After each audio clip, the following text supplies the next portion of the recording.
कबीरदास जी अपनी कुटिया में बैठे भगवान का भजन कर रहे थे। उसी समय झोपड़ी का द्वार बजा, किसी ने कुंडी खटखटाई। कबीर पूछते हैं, कौन है रे? बाहर से आवाज आती है कि मैं सुख। कबीर ने सुना नहीं, पुनः अपने भजन में लग गए। दोबारा कुंडी खटकी, सुना नहीं। भगवान का भजन करते रहे, तिवारा कुंडी खटकी, तो बोले कौन? बोले मैं सुख। कबीर कहते हैं कि अभी मैं भगवान का भजन कर रहा हूं, बाद में आना। सुख को बड़ा आश्चर्य हुआ कि जिसके लिए दुनिया पलक पावने बिछा करके बैठी रहती है, जिसके लिए दुनिया चोटी से लेकर एड़ी तक का पसीना बहाती है, मेरा सारा संसार इंतजार करता है और कैसा आदमी है, इसके द्वार पर मैं आकर के कुंडी खटखटा रहा हूं और ये कहता है कि बाद में आना। सुख कहता है, क्या तुम मुझे पहचानते नहीं? कबीर कहता है, मैं तुझे अच्छे से जानता हूं। तो फिर बोले गेट क्यों नहीं खोलते? बोले अभी भगवान का भजन कर रहा हूं, इसलिए अभी गेट नहीं खुलेगा। सुख कहता है, देख अगर एक बार चला गया तो वापस लौट करके नहीं आऊंगा। कबीर कहता है, मत आना, तू तो जा। सुख सोचता है कि दुनिया में आज तक ऐसा इंसान नहीं देखा, ये पहला आदमी है जो मुझसे जाने के लिए कह रहा है। सुख सोचता है, एक बार और पूछ लेता हूं। तो बोला कबीर सोच ले, चला गया तो वापस नहीं आऊंगा, तो मुझे जानता नहीं है। कबीर कहता है, मैं तुझे बड़े अच्छे से जानता हूं, जाना है सो जा, और नहीं जाता है तो अभी तेरे माथे के ऊपर पत्थर मार के भगाऊंगा।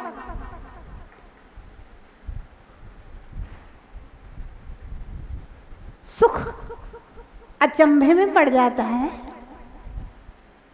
कि ये तो कोई अलौकिक इंसान है। कौन है? अलौकिक इंसान है, लौकिक आदमी नहीं है, ये संसारी प्राणी नहीं है। सामान्य संसार के सब लोग मुझे बुलाते हैं। सुख पूछता है कि भाई मेरे माथे पे पत्थर क्यों मार रहा है? मैंने कौन सा अपराध किया है? मैंने कौन सी बुराई की है तेरे साथ? मैंने कौन सा गुनाह किया है जो मेरे माथे पे तुम पत्थर मारोगे? कबीर कहते हैं, सुख के माथे सिल पड़े।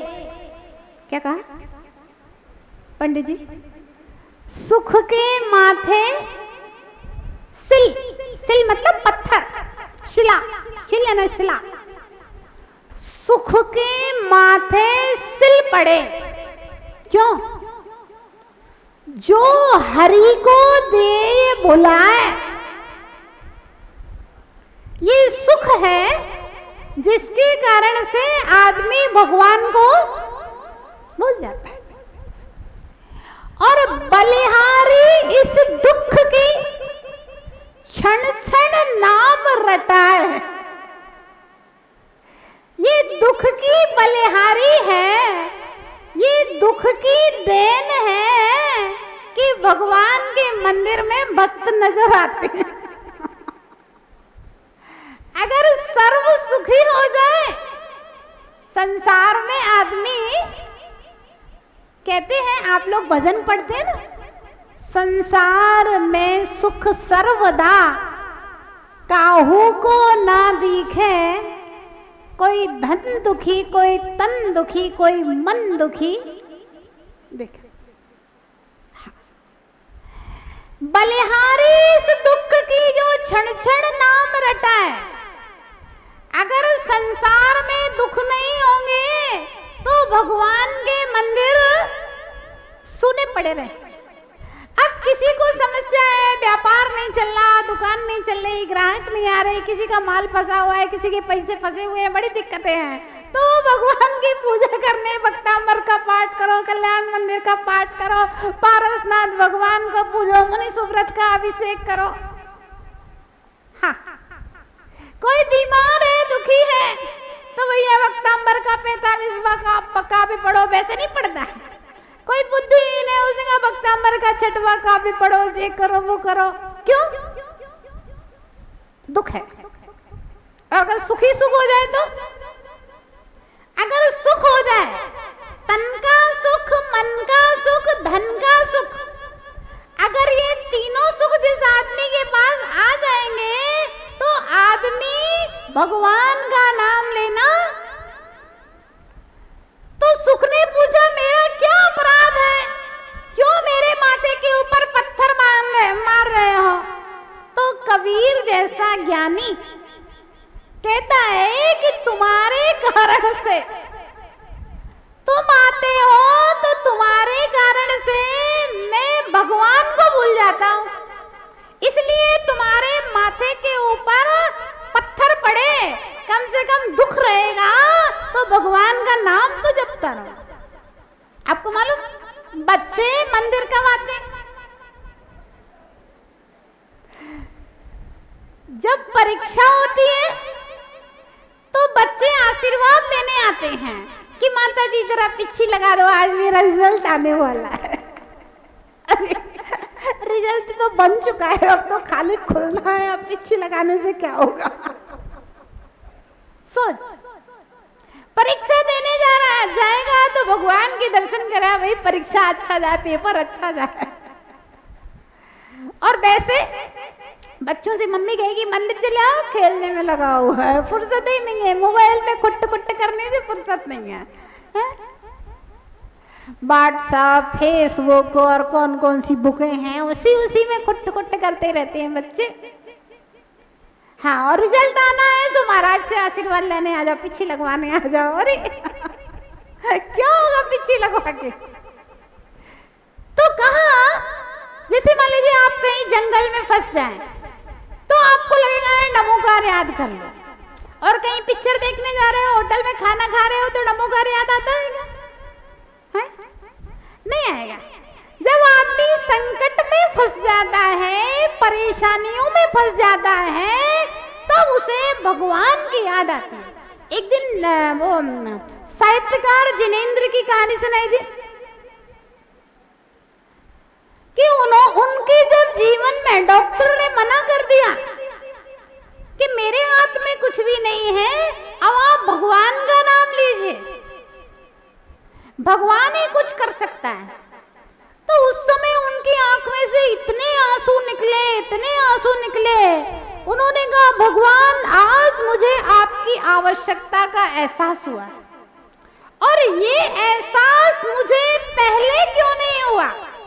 एक बात और है, जब तक दुख आता नहीं तब तक इस इंसान को भगवान की आवश्यकता का एहसास होता नहीं। भगवान की आवश्यकता का एहसास तभी होता है जब इंसान बहुत बीमार हो, बहुत घाटा पड़ गया हो, किसी ने उसको धोखा दे दिया हो, कोई तकलीफ में हो, अथवा बच्चे बिगड़ जाएं, तब उसको भगवान की याद आती है। जब तक दुख आए नहीं तब तक भगवान की आवश्यकता का एहसास होता है।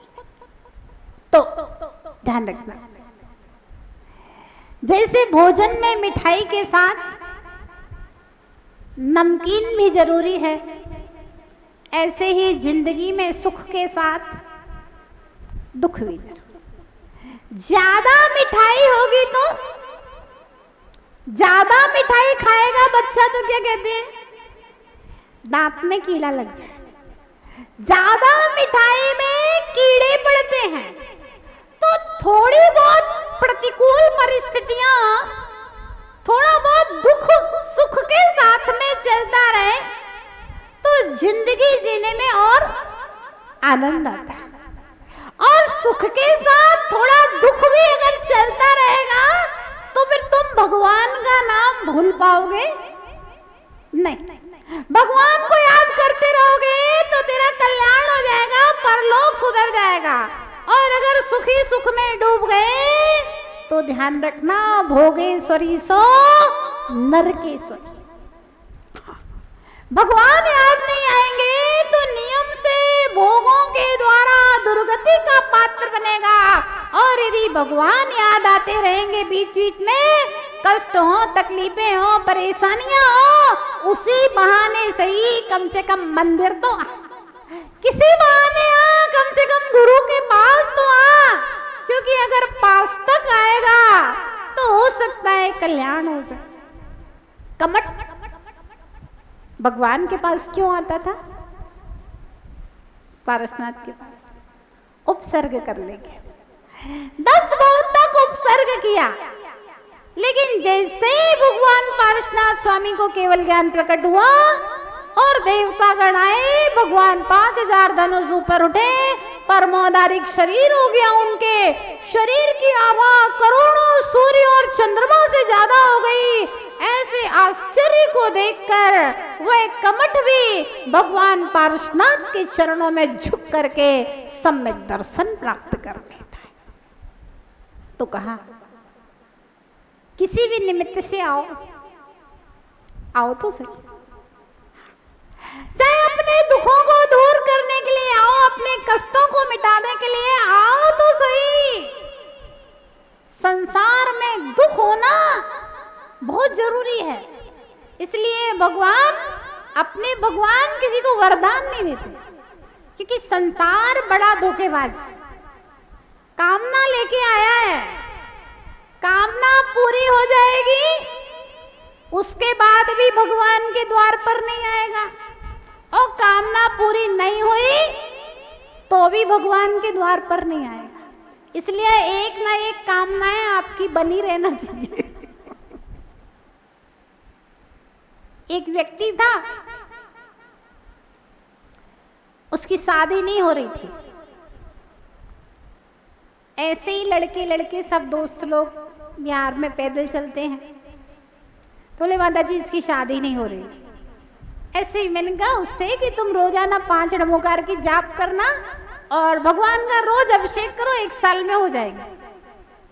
और संयोग ये हुआ कि 4 महीने में उसकी सगाई हो गई, उसने अभिषेक करना शुरू किया, और जिस दिन उसकी सगाई हो गई दूसरे दिन उसने अभिषेक ही छोड़ दिया।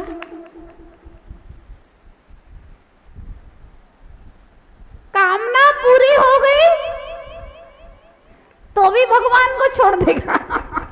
ये सच्चे भक्त नहीं है, इसलिए आप लोगों की तो कोई ना कोई कामनाएं अधूरी बनी रहना चाहिए, एक के बाद एक, जिससे कम से कम आते रहोगे। एक व्यक्ति था, है ना, उसके बच्चे नहीं हो रहे थे, तो उसको कहा ठीक है तू भगवान का अभिषेक कर, नमोकार का जाप कर, हो जाएंगे। हो गए, हमने कहा रोज पूजा करना, बोले ठीक पूजा कर लेंगे, और हो गया।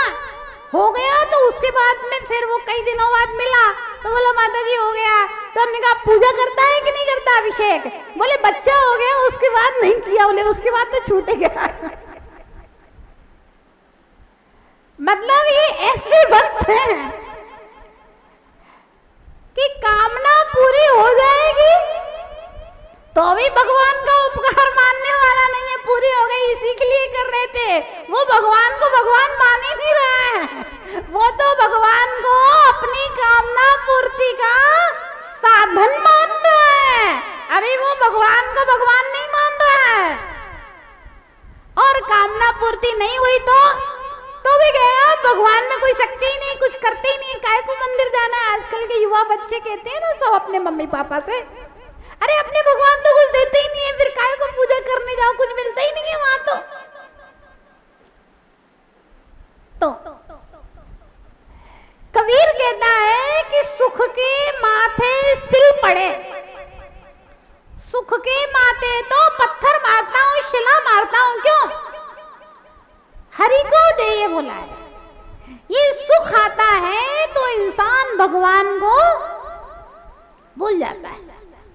और बलिहारी इस दुख की, मेरे जीवन में तो दुख रहे, कलेश रहे, परेशानियां रहे, जिससे मैं भगवान की प्रार्थना में निरंतर लगा रहा। सच्चाई है।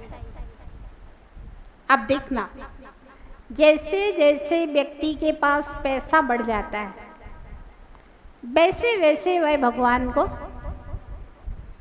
भूल जाता है। प्रैक्टिकल बातें हैं। आप देखना, समाज में बहुत सारे लोग आपके परिचित होंगे। एक घटना थी, एक नगर में महाराज आए महाराज, पुराने समय की बात है। पहले कोई टेलीफोन नहीं होते थे कि महाराज जी आ रहे, एक समाज दूसरे समाज को फोन कर दे। महाराज लोग तो पिछी कमंडल उठाया और बस चले गए। कोई श्रीफल की जरूरत नहीं है, कुछ नहीं है, बस आ गए। महाराज आकर के जिनालय में विराजमान हो गए। बहुत सारे लोग आ रहे थे, जा रहे थे, बड़ी बड़ी गाड़ियां रुक रही थी। दर्शन कर करके सब अपने अपने स्थान पर वापस जा रहे थे। किसी ने महाराज की ओर ध्यान नहीं दिया। 12 बज गए, माली ने मंदिर बंद किया, महाराज अपने सामयिक में बैठ गए। एक दिन निकल गया, दूसरा दिन निकल गया, तीसरा दिन आया। तीसरे दिन भी ऐसे ही हुआ। 11 बजे, 10:30 11 बजे एक व्यक्ति आया और उसने दर्शन करने के बाद महाराज को मंदिर में दहलान में स्वाध्याय करते हुए देखा। तो दर्शन किया और पूछा, महाराज आप कब आए? महाराज कुछ नहीं बोले, मौन लिए हुए थे। बोले, महाराज यहाँ आप कहाँ से आए हैं? महाराज फिर भी मौन लिए थे। उसने माली से पूछा कि भाई माली जी महाराज कब आए? तो माली ने कहा कि महाराज जी को तो आए हुए 3 दिन हो गए। बोले 3 दिन हो गए, तो महाराज की कोई व्यवस्था हुई कि नहीं? आहार वाहार 3 दिन से हुआ कि नहीं हुआ? किसके घर हुआ, क्या हुआ, जानकारी ली?